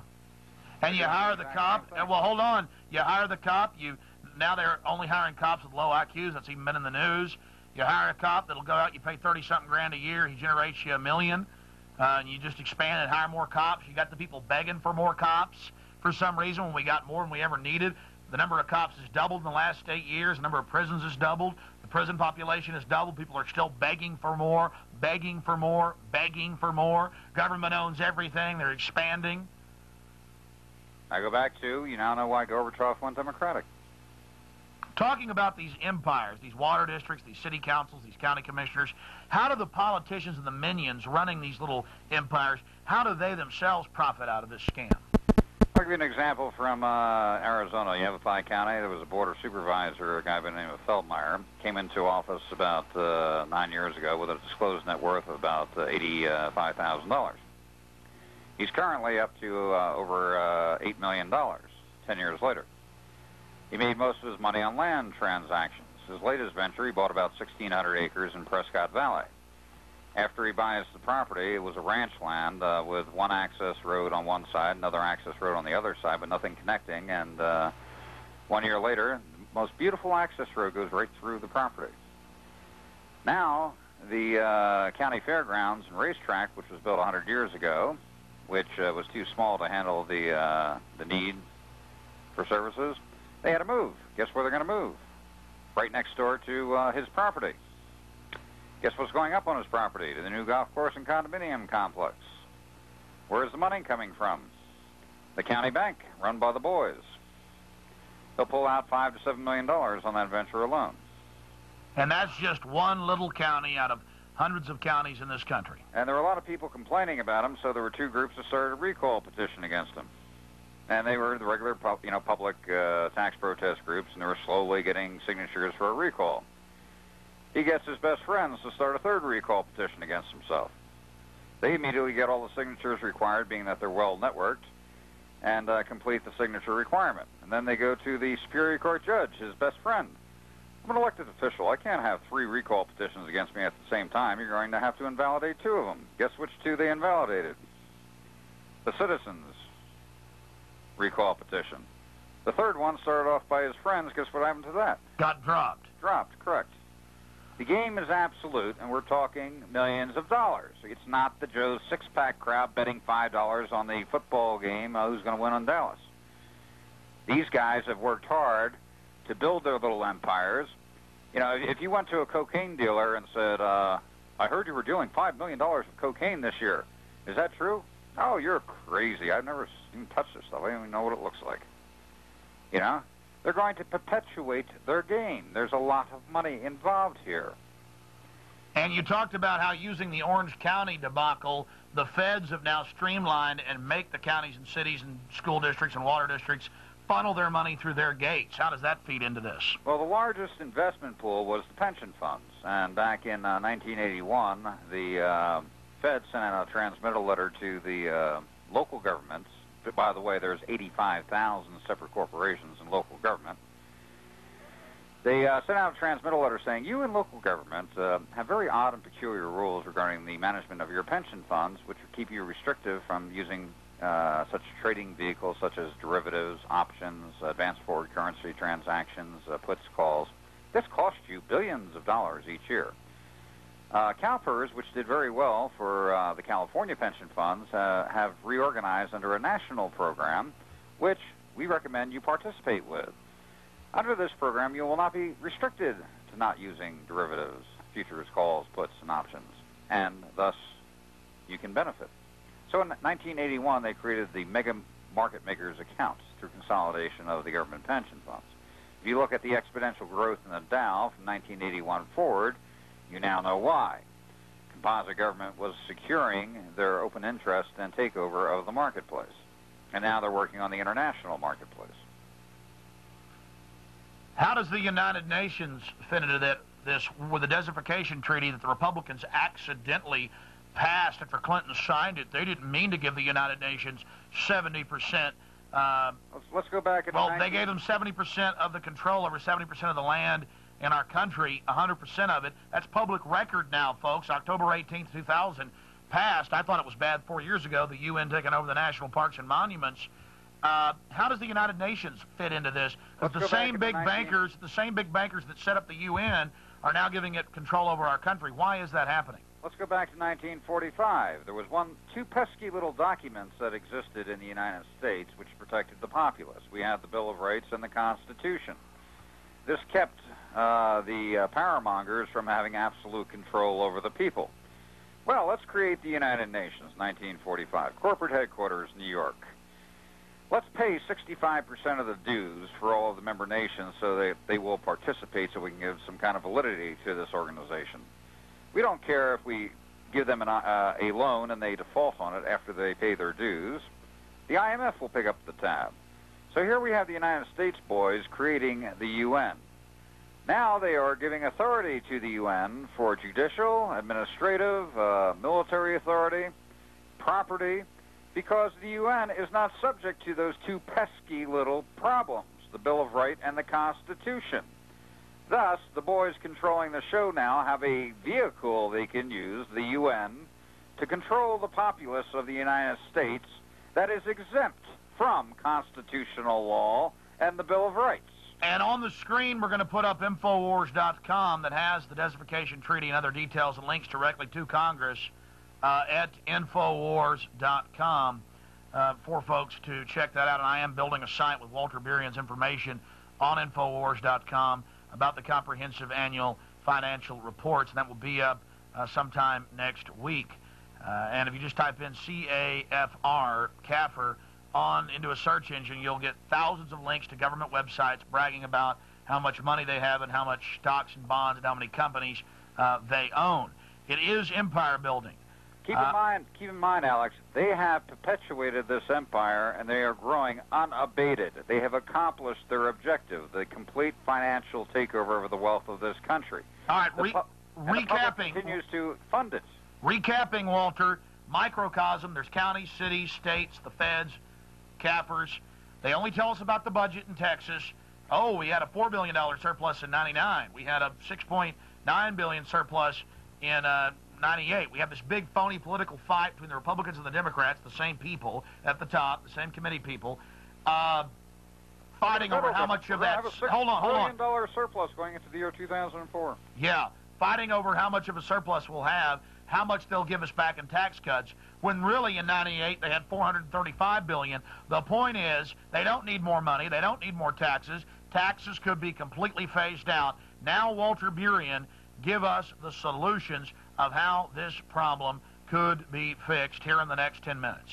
Well, as I mentioned, I talked to a heavyweight in California and briefed him on the proposal of setting up an annuity pension fund for the resident property owners and taxpayers at a city level, county level, and state level, whereby the surplus revenues are deposited into. The venture and enterprise projects, which no way government should be owning, are sold back into the private sector, golf courses, the whole nine yards, phenomenal assets, which they should not be owning. And where overgrowth took place, downsizing. I gave the example of Arizona, 1,000% increase in 15 years in revenue taken. With those three areas, you create a phenomenal investment pool of funds under this annuity pension fund for the resident property owners and taxpayers. It is written in stone that the principle of operation of this fund, and you get together with a few financial planners and some of the top investment banking groups to write a prospectus for that city, county, or state, having a guideline for phasing out all forced taxation and having the local government operate from that fund, okay? You have the ability of phasing out all taxation in that city, county, or state, and under good, prudent financial management, providing a surplus there whereby the local residents and property owners get a dividend return on top of no forced taxation. It can be done all across the country. What is required at this time is to get a model up on the playing field. Target one city, one county. County would be better, because if you pass it on the county level, every city within that county becomes subject to following the principle of operation of the restructuring under the authority of the will of the public. Now, Walter... And he said, this is a massive structure, Walter. How can you possibly implement it? It would take so much time. And my response was, it's already been done. Now, Walter... government pension funds generated $4.3 trillion last year. That's more than all forced taxation in the country. Now, Walter, before we get back into the solution, I want to remind people of the fact that not everyone in government is even aware of this. In a county, in a city at the lower level, who are the players that have to be aware of the full nature of the constructive fraud of this organized crime syndicate? Your city manager is going to be aware. The treasurer of a state will be aware. The auditor general of the state will be aware. The investment banking groups, they're quite aware of the resources. They're constantly bidding to get the money to manage. The best place to look is the Auditor General's office. He gets copies of every single report submitted by local government. So if the city of Austin is refusing to give locals a copy of their comprehensive annual financial report saying, what is that? I don't know what that is. I never heard of those. Yeah, you can call the Auditor General's office and they'll say, well, I'll use an example. I'm making up a name here, but Jim Miller produces this for the CPA firm of Smith, and Barney, and their address is, and their telephone number is, and they've prepared the report for the city of Austin for the last 5 years. And I know exactly who prepares it, where to get a copy, and when you go back to your city and they play dumb, being that you said that, a year and a half ago, I got a call from someone in Pennsylvania. They said, I just spoke to my congressman. I'm good friends with him, and he never heard of this before, but he's going to look into it, and he said he will definitely take some action on this issue as soon as he finds out about it. And, I kind of smiled, and I said, I'm going to put you through on a conference call. I called the mailroom from the Department of Treasury in Pennsylvania that put out the report, and I just basically said, this congressman, it was like about a 4 or 5 term congressman. How long has he been getting the report? Well, he's had it sent to him for the last 8 years. Where did you send it to? We sent it to his office, except for 2 years ago. He was on vacation in the Bahamas, and we sent the report to him in the Bahamas because he wanted to get it while he was on vacation.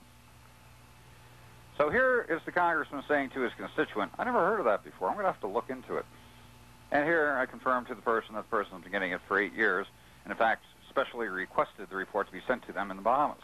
Now, we're about to get back into the solution. For those that don't know what we're talking about, the budget is one small little thing. What government spends in the services, whether it's checkpoints or stealing your children or cramming Ritalin down their throats or actually paving a road like they're supposed to do. And they say, if you don't give us all your money, you're not going to have the roads paved because we're broke. When in truth, here in Texas in '98, $435 billion cream surplus after everything they'd spent just sitting there. 435. When they cry poverty, saying the road has to be improved, we're going to have a bond issuance of $150 million to pave this road. And I always thought the public was funding that $150 million. When I started looking at the revenue flow, they're using their own investment funds to fund their own bond issuances, locking the public in under more debt. Now, Walter, getting back into solutions, if we had people that could take over a county, and let's say a smaller county that only had, 200 million, 100 million in surplus and investments, how How would it work? How would people do it? I mean, if you walked around and gave out prospectuses and showed folks, hey, this is the county's real surplus, let's vote in good people, let's get those fraudulent voting machines out of there, with our county clerk here in Austin who's been caught several times doing it, Benedict Dubois, let's get control of the county.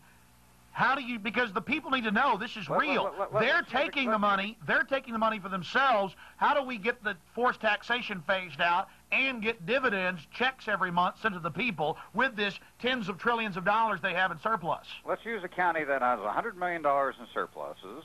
They have approximately $300 million in venture and enterprise projects, which can be sold back into the private sector. Okay, now we're standing with $400 million. Composite government pension funds, Washington did 23% last year, Oregon 22%. We're talking on about $50, $60 billion. So let's say a nice average rate of return of 15%, conservative figure. Okay? Close to half of what they're really getting. That's $60 million a year on $400 million. Now, say, for example, the county's operating budget right now is $55 million. Okay?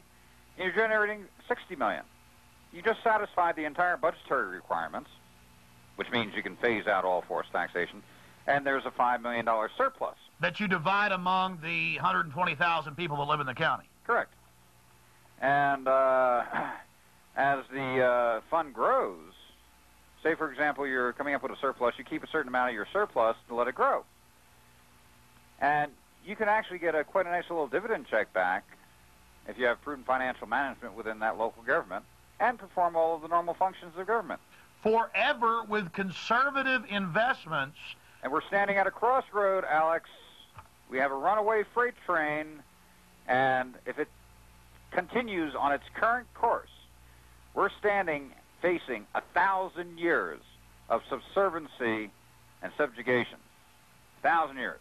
Yeah, these empires are militarizing, building prisons, county cities, the feds here in Austin, the states. They just built a $93 million justice center. You can't get into it. The stairs aren't for your use. There's one elevator, lines of people, cops with submachine guns, black uniforms, combat boots, barbed wire, prisons everywhere, armored personnel carriers, cameras, microphones hanging out of the trees. They're militarizing against us. And why are they doing that? They're protecting the empire. I mean, the Roman Empire did the same. Every empire that's ever existed on this planet has done the same. They use the populace. The populace revolts or objects. Then they get more strong-handed with the populace. In fact, what they do is, if the populace objects, they will take more revenue from the populace to make the populace weak, so they cannot object. And currently, right now, I hear people screaming all over the country. They're being raped financially, losing their houses, their jobs, everything else, and being threatened with being put in jail if they don't pay the extortion tariff. Yeah, I know people in South Austin who are retired who have like maybe $30,000 in the bank they saved. They have nothing. They have one old car that barely works, and the IRS is, hey, you owe us money. Well, no, I don't. Here's we don't want your receipts. Give us $10,000 now and we'll leave you alone. Oh, we're just taking your house. They have a heart attack. Then they get it all. I mean, and it's in the name, well, we got to, pave the roads and got to have defense.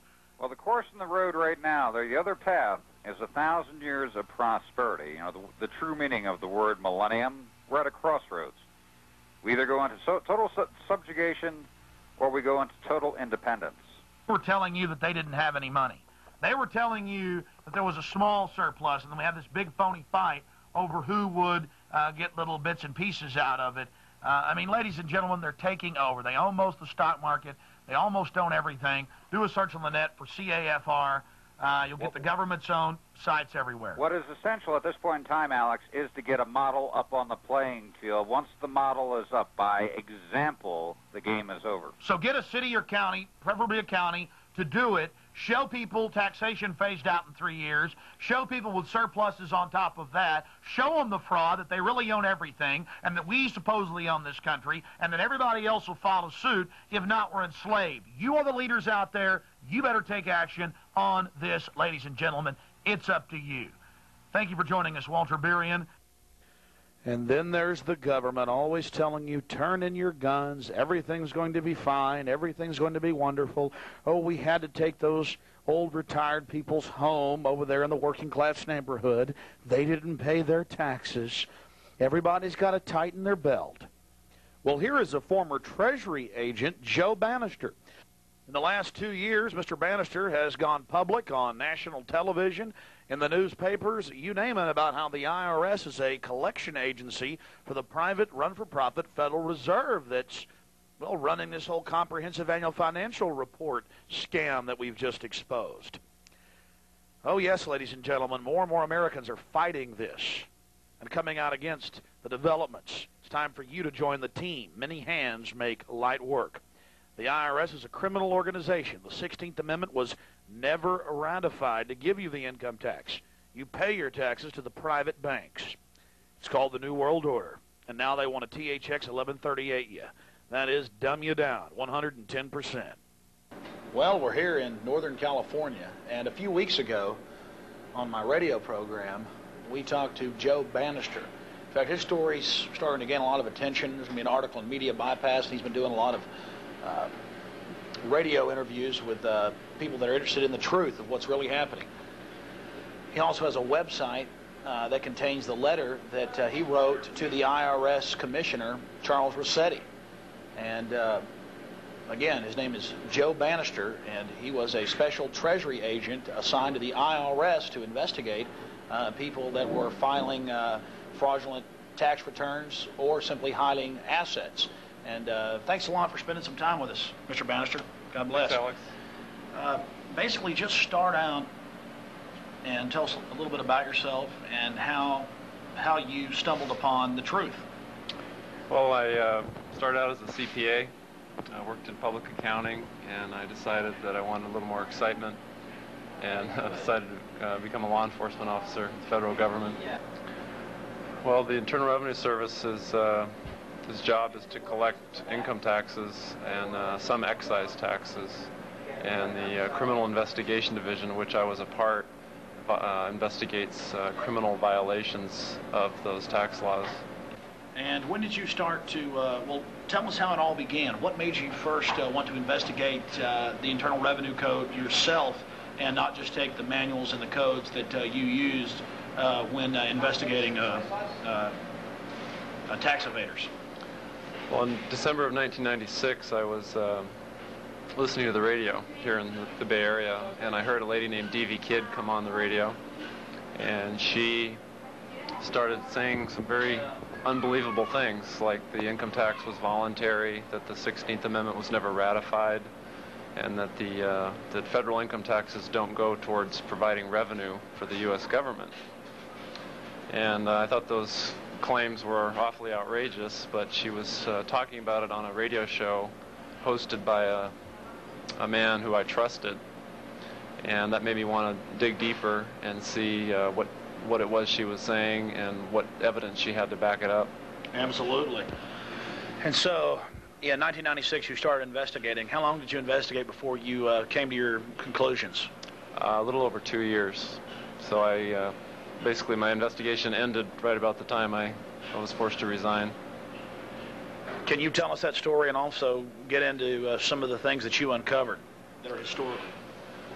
Well, I'd say after a good year and a half, I basically in my mind came to the realization that all her claims were correct, that in fact the income tax was voluntary, although it sounds kind of strange to be saying that, because we all know that people go to prison, they lose their homes, they have their wages garnished. But the reason that the IRS constantly refers to the income tax as being voluntary is because of our U.S. Constitution and the severe limitations that are placed on the federal government's ability to tax us. So there are only certain forms of constitutional taxation. That's correct. That our income taxes do not, provide revenue as I always believed they did. It's more like a cash advance type system where the federal government borrows fiat money from the Federal Reserve, and then our income taxes are used as a vehicle to pay interest on that debt.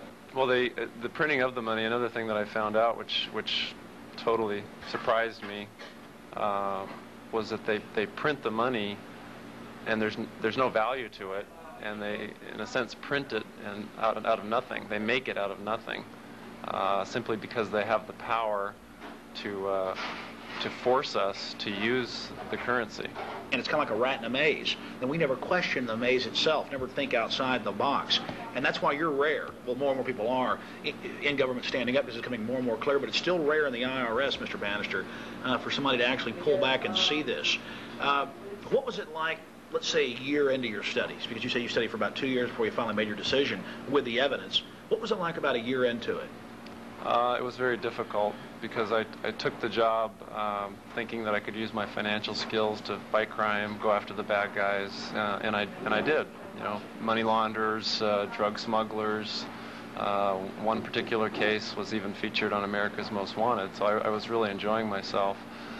So it really it shook my belief system to its very foundations, and it was really very difficult for me to continue doing the job and excelling at it, because my mental state was difficult, you know, to go to work every day, even though I wasn't daily, you know, arresting tax evaders or people that didn't file tax returns. I wasn't personally doing that, but I still just felt it was very difficult to just go through the day-to-day process of the job, knowing what I was finding out, and not because you found out that you were putting people in jail for something that the very system itself was doing.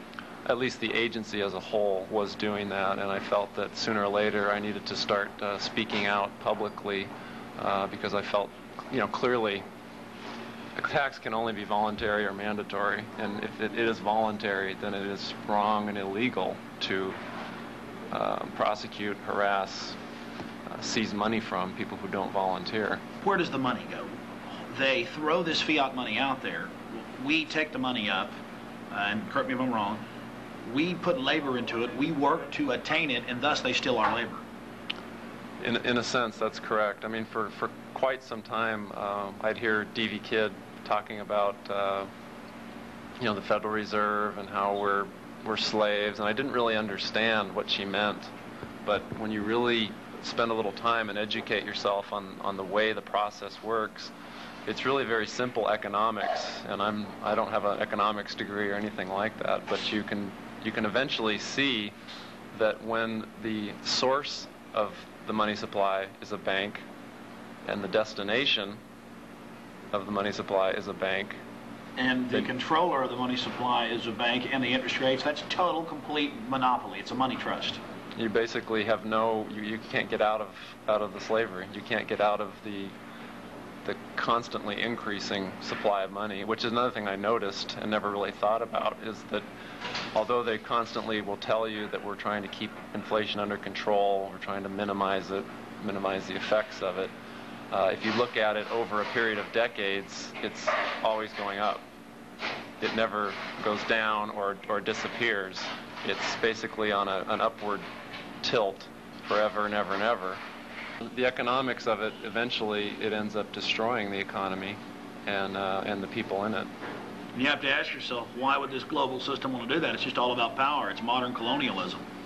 Well, again, it's economic slavery, and it's something that it took me till the age of 35 to go out and do my own personal investigation to understand how it works. I never learned it at the university, didn't learn it on the CPA exam, didn't learn it in the Big 8 accounting firm, and certainly didn't learn it at the IRS. That's right. You went to one of the biggest and best accounting schools.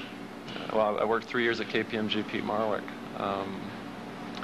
but I never was taught. I had to go out and learn it on my own, and luckily D.V. Kidd was on a radio station that I gave some credibility to. If I had heard her just on a street corner or at a meeting somewhere, I probably would have just kept on walking. I mean, just basically, is there anything you want to say to the people in Austin, Texas, in Central Texas, people that tape this show and send it out to friends and family as well?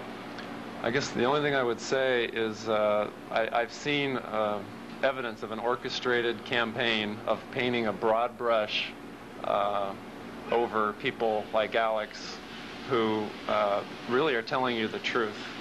And I was one of those people that thought these were all kooky ideas, but I've come to realize that they are very true and very serious. And I'm very afraid for my own family, our own Americans' ability to make a living, to have a country that has a manufacturing base, to have a future. Our country is close to being destroyed economically through the banking and monetary system. And it's about time that people realize that they're being lied to, and they should start listening to people like Alex, because he is telling you the truth. I've checked it out. And then what happened when you tried to show this to your superiors? Well, there came a point when I realized that what I had to do was consolidate all of my evidence and facts into a central location. So I decided to write a report, and it's very similar to what I do in the Treasury Department, which was I'd investigate an allegation, I'd go out and interview witnesses, gather evidence, gather documents, follow the paper trail, and then summarize all that evidence and present a report to my superiors, which would either recommend that the person be prosecuted or recommend that the investigation be discontinued because there was not enough evidence to sustain a prosecution. So I put that evidence together, and I submitted it to my immediate superior, and I asked that it be submitted right up the chain to Commissioner Rosati. I realized that what I was doing was was going to rock the boat quite a bit, but I also knew that I had checked every one of these facts out and was over 100% certain of my findings. On February 8th of 1999 is actually the day that I submitted my report, and I asked that the commissioner or his designee commit in writing within 30 days to review my report. And I was only asking for a commitment. I didn't say I want all the answers in 30 days. Just commit to me. You'll look at it. I'm a federal law enforcement officer. I've sworn to support and defend the Constitution, and I really see some serious constitutional problems with the federal income tax. So that was February 8th. February 11th, it went to my boss's boss. And from February 11th to February 17th, it went all the way to 1111 Constitution Avenue in Washington, D.C. And that's Rosati's office. That's where Rosati, his office is, as well as the Assistant Commissioner for Criminal Investigation. And I was told that my report not only went to Constitution Avenue, but at a minimum, the Assistant Commissioner for Criminal Investigation was aware of my report and the basics for what I was presenting. Believe me, your report went right to Alan Greenspan. Or a word of it, a briefing did. Well, it turns out that on the, let's see. Well, see, that's the one thing they guard is at the upper levels is the great evil. And the one thing they cannot deal with, that they cannot stop, is credible people from within their system coming out against them. And now you're doing magazine interviews and radio interviews, and you've got the evidence, you've got your website up. Listen, what would you say, before we finish the story, what would you say to the other IRS agents and the other law enforcement out there about this? I mean, you've taken a real risk here in what you've done. I'm taking an incredible risk, but I believe that the risk of doing nothing is even worse.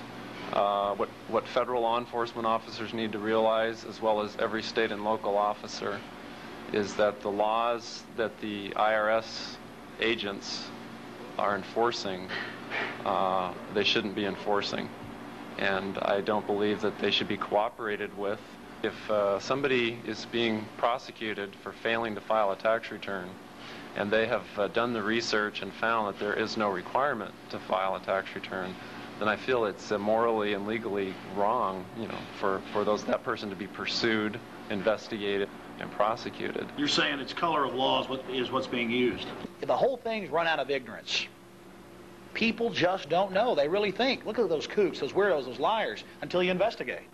That's right, and I feel bad that I spent time thinking those things, but it was out of ignorance. And now that I've researched and found that a lot of those claims are actually true, my hope is that law enforcement people will start trusting the citizens more than they have, and the citizens, hopefully when they see more law enforcement officers being honorable about these issues, will start to trust law enforcement again, and we can get back to a country where there's a lot of trust between the government and the governed, because it's only with the consent of the governed that the government exists. I'm trying to hope that you guys can tune out from the sports and the bedlam and the diversions for just 5 minutes and realize what we're trying to tell you here. What we're trying to wake you up. I mean, this is some scary stuff. I mean, I'll pay taxes. I've said this 100 times. But my gosh, let it go to me and my family. Let it go to the country. Let it go to defense of this nation. Let it be honest and based in a strong, good nation. But if it's going to private banks and they feed it back into the cycle of slavery and there's no way to get out of this debt pit. In fact, as an accountant, Mr. Bannister, explain the whole debt pit. I mean, explain how there's no way to dig yourself out of this fiat system. I mean, you basically said it right there. It is a pit, and you never get out. You pay interest. You pay the sweat of your brow barely pays the interest on the debt. It never goes away. It's like indentured servitude. It's like indentured servitude. It's literally, as you work, you keep hoping for the day that debt is paid off and you are free. But it'll never come with the system as it stands. I mean, I remember agents going to so-called tax protester meetings, as you know, to get intelligence and find out what's going on. And I remember them coming back and laughing at, you know, the kooky stuff that they were talking about. And you know, so that was just the general feeling that had been inculcated into people's minds.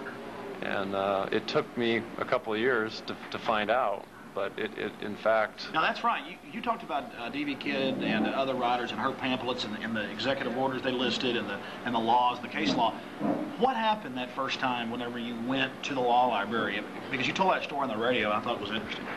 That I expected to find that it was all baloney, that they referred to court cases that didn't exist, or they took court cases out of context. And I found that every court case that she referred to, or any of the people that she had in her book list referred to, were correct, and they were right in the law library. And what type, I mean, how did that make you feel? I guess you wanted to dig deeper. Yeah, because I had been taught, or at least led to believe, that I would immediately find the error of the evidence, that it wouldn't be there. So they actually told you these guys are nothing but liars, you can't trust them. Yeah, why bother looking? There's no sense in even looking into it, because it's a bunch of useless, out of context arguments that have been strung together, and they don't make any sense. Mr. Bannister, have you got any calls since you've gone public and been doing all these radio and magazine interviews? Have you got any calls back from the IRS? No, but I do have a lot of support within the IRS. There's, like I said, there's a lot of good people in there, and they are supportive of me. Of course, there's some that don't understand, but I haven't read any of the evidence either. So you're a good example. Again, I mean, if you realize what you've done here, it's so good. If we can convince the people in the mechanisms of enforcement that they're enforcing something that's criminal, we can try to get back to that constitutional form of taxation and have a strong country. Well, I don't know if you're probably familiar with a gentleman named Jack McLam. Yes, Police Against the New World Order. I understand that he's not well liked by government officials, and I've met him a number of times, and I find him to be a very gentle man, and somebody that just wants the Constitution to be followed. He's not a criminal. He's a highly decorated Vietnam veteran, the most highly decorated police officer in Phoenix, Arizona history, and he was at the top. I mean, they loved him in the community. They were talking about him going for chief, all the rest of this stuff, and finally he found out about drug running and things and corruption and tried to speak about it, and he got fired. And the thing about Jack is he's got a little saying that tyranny will come to your door in a uniform, and I can't think of a more true statement, and especially coming from me, who kicked down a lot of doors and did a lot of search warrants and searched through a lot of drawers and files and under beds, that's exactly how tyranny will come to your home, is in a uniform or with a bulletproof vest on or with a Sig Sauer 9mm as I carried. And again, it's up to you guys out there in America, the police, the SWAT team commanders. You ought to ask yourselves, is it the crack dealer on the corner, or is it the white-collar criminal that you're worried about, the guy that's selling old ladies junk bonds? Or is it just the family that can't put the kids through school? because of the federal income tax that goes right to the Federal Reserve. Again, that's true. Private, run for profit. You know, we've aired the actual training videos the IRS has, or pieces of it, where they admit that it goes right to the Federal Reserve. In fact, more and more, they're just admitting the truth, aren't they? They're just flagrantly out there flapping it in our faces. Well, a lot of what I found is, actually all of what I found is publicly available, and I mean, the number of times that you see the word voluntary in the IRS manuals and in their pamphlets and booklets and instructions, I found it to be incredible. So the king has no clothes. That's what I found. In fact, I think that's what we'll call this piece. The king has no clothes. Joe, anything else? And God bless you. You know, Joe worked hard today at the accounting firm he's working at, and we were in Northern California covering Operation Urban Warrior. Oh my gosh! And we called Joe up, and he met us right after work here at this little restaurant. Joe, any other points?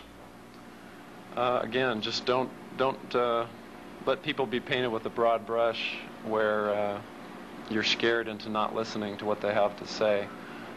D.V. Kidd, Bill Benson, Bill Conklin, Jack McLam, and many, many others are fine people, and they really have seen some very ugly underside of certain portions of our government. And I'm not anti-government. I'm not anti-tax. Alex is not. None of the people are. Yeah, they are anti-corruption, though, and I'm anti-corruption. And well, that's the sad part. You sit there and you try to talk about corruption, police running drugs, which we talked about, election fraud. Remember that at the county? And then it comes out it's true months after we bring it out, and nothing's done. We're denied, you know, being on the committee. We get called anti-government, black helicopter people, all the rest of this stuff. And it's only because, well, number one, I get a thrill out of standing up against corruption. I think that's the same thrill you got. I mean, it feels good, and I guess it did feel bad to find out that you've been led along. That's the reason I took the job. I could use my financial skills to find the fraud, to chase after the bad guys who don't actually get their fingers dirty with the crime. But the money ends up flowing, and you follow the money. The puppet masters that create the havoc. And that's, you know, you find who's running the show when you follow the money.